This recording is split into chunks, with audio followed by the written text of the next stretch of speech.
लोक जन समाज पार्टी के राष्ट्रीय अध्यक्ष सतीश कुमार चतुर्वेदी पहुंचे मऊ। घोसी लोकसभा से लोक जन समाज पार्टी के प्रत्याशी हाजी हसरतुल्ला उर्फ सब्बू भाई के चुनाव लड़ने की दी जानकारी। वहीं कार्यकर्ताओं ने सतीश कुमार चतुर्वेदी का फूल माला पहनाकर स्वागत किया है। वहीं ओम प्रकाश राजभर को दो मुहा सांप कहा है कि मऊ तपोभूमि रही। कल्पनाथ राय जैसे लोग भी यहाँ बहुत अच्छे कार्य किए और यहीं से बहुत सारी चीजें हुई। ऐसे जगह पर हाजी हसरतुल्ला और सब्बू जी को हमने यहाँ लोकसभा का टिकट दे करके इनको यहाँ से प्रत्याशी बनाया। तो कितने जिलों में आपने उतारा प्रत्याशी? अभी तक उत्तर प्रदेश में 46, बिहार में 4, मध्य प्रदेश में 1, पश्चिम बंगाल में 13, झारखंड में 2। इतने प्रत्याशी हमारे उतरे हैं और कार्य कर रहे हैं। किससे टक्कर मानते हैं अपने?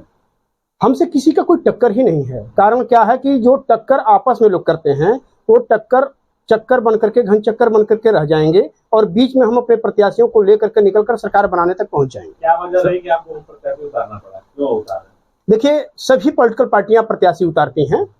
वजह तो ये रहा कि सभी पॉलिटिकल पार्टी देश की सेवा करने हेतु, सामाजिक समरसता बदलने हेतु अपने प्रत्याशी उतारते हैं। उसी क्रम में हमने भी उतारा।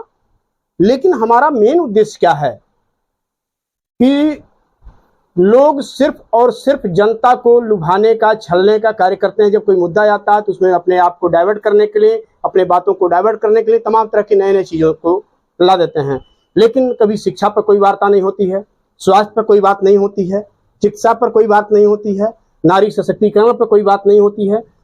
ये सारे बातों को लेकर के हमारी पार्टी आज चुनाव मैदान में है, क्योंकि आज तक मीडिया बंधु भी ये जानते हैं कि जब हम थक और हार करके अपने घर में जाते हैं तो अपने मन की बात अपने बीवी और बच्चों से करते हैं। लेकिन इस देश का झूठा प्रधानमंत्री लगातार 2014 से आज तक मन की बात करता है जनता के बीच में। कभी जन की बात नहीं करता, कभी रोजगार की बात नहीं करता, कभी बेरोजगारी की बात नहीं करता। और ऐसे स्थिति में आप लोगों को पता होगा, RDX पकड़ा गया था, तब इनको पता नहीं था किसने लाया, तब इनको पता नहीं था कब आया। लेकिन ये नारा देते 400 पार।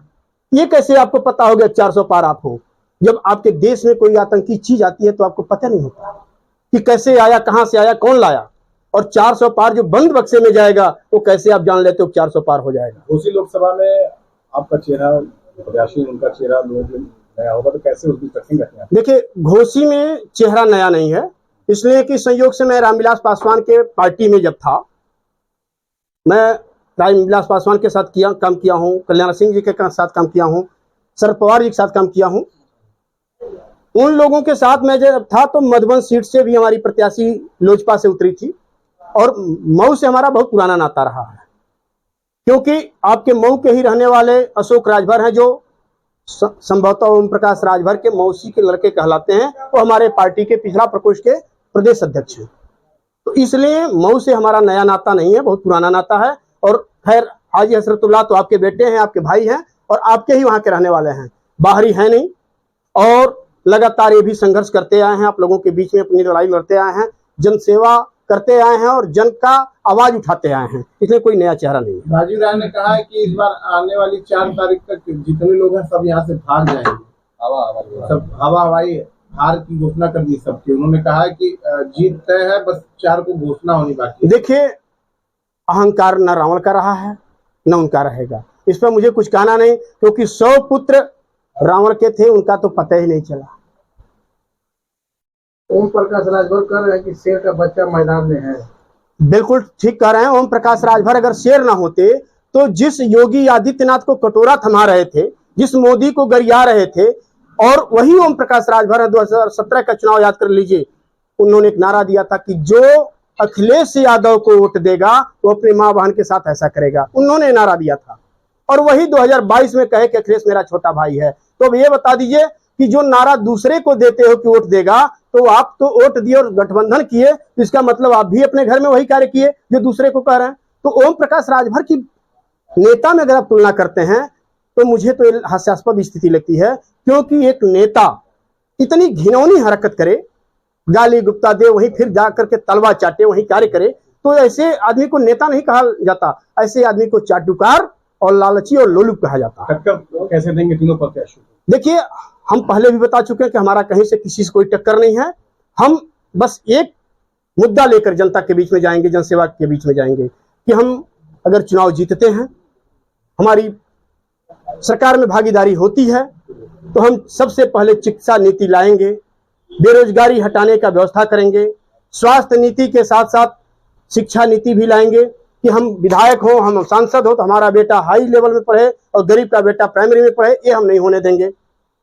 और दूसरी चीज, आप लोग एक चीज और देख रहे हैं, हर गांव में फ्री का राशन बांटने का घोषणा हुआ है। एक निराधार और निर्वाचन आयोग के साथ अन्याय हो रहा है, क्योंकि कोरोना काल में फ्री का राशन देने का हुआ था, लेकिन ये सिर्फ वोट के लालच में लोगों को फ्री राशन दे करके अपने तरफ मोटिवेट कर रहे हैं। से तो अब तक लगातार राशन फ्री में बट रहा था, लेकिन चुनाव में क्यों?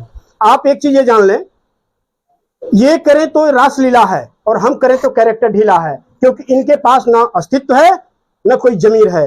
क्योंकि जो आपके देश का होनहार प्रधानमंत्री है वो मंगलसूत्र तक जाता है और अपना पहनाया हुआ मंगलसूत्र का रक्षा नहीं कर पाता है, तो दूसरे का क्या कर पाएगा, ये आप लोगों को खुद देखना है। और मैं आप लोगों से अपील करने आया हूं बंधुओं कि आप हमारी आवाज बनकर, हमारे प्रत्याशी की आवाज बनकर, हमारा ताकत बनकर घोसी की जनता को जागरूक कीजिए और घोसी का सर्वांगीण विकास कराने के लिए हाजी हजरतुल्लाह और सब्बू भाई को लोकसभा चुनाव जिता करके पार्लियामेंट में भेजने